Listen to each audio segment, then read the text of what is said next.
Marco says from YouTube, Shivga,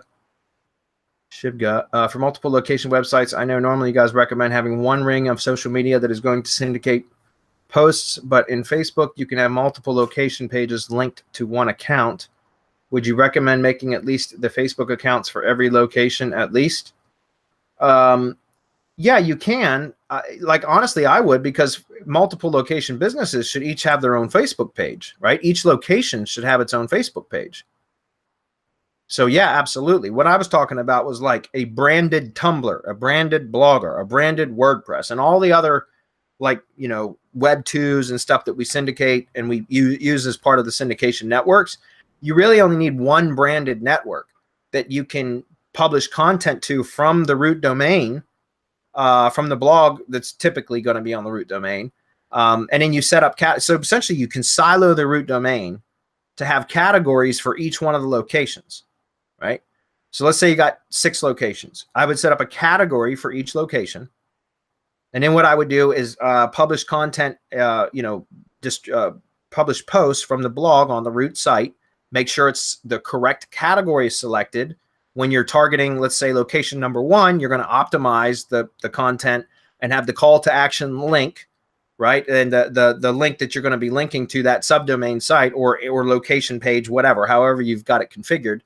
But that's going to be selected and placed into that location category, right? Which helps to optimize it, right? But you can do that for each location from the root blog. There's no sense. You don't need to have a separate syndication network for each location. But Facebook pages, you can have a separate location page, and I would encourage that because that's a powerful citation, right? And then that's the thing, guys, when it comes to any of the that's blue. I need to review snippet. You talking about, I'm sorry, I'll come back to that question, Vincent. I got sidetracked.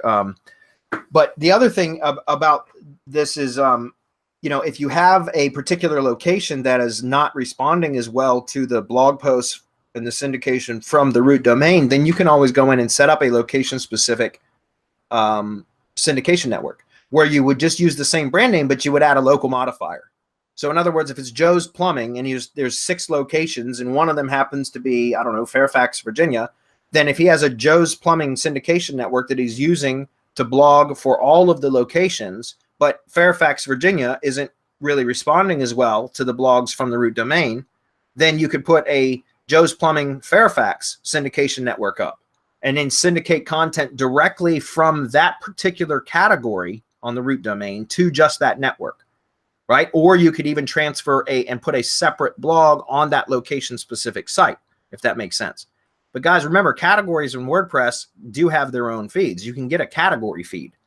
So you could essentially use the root domain for, let's say if you had you had 6 locations, you could literally have 6 location, so brand plus location modifier networks, and have 6 individual category RSS feeds, each triggering their own geo-specific network. Does that make sense?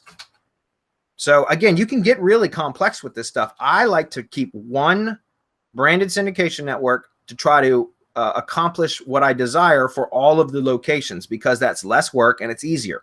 I like easy. I like efficiency, right? But you can make it complicated or add additional geo networks specific to a location when needed. But lastly, like I mentioned, as far as the actual Facebook page, I would have a location page for each location. Absolutely, because it's a very powerful citation. And you can also create location pages in LinkedIn, right? Crunchbase, if you're using Crunchbase, which you should, because Crunchbase is a very powerful citation as part of the Semantic Web Database, or Semantic Database, excuse me. So what I would recommend with Crunchbase is set up an organization, and then you set up sub-locations for each location, which you can link to individually. That becomes very, very powerful. Okay. It's a good question, though.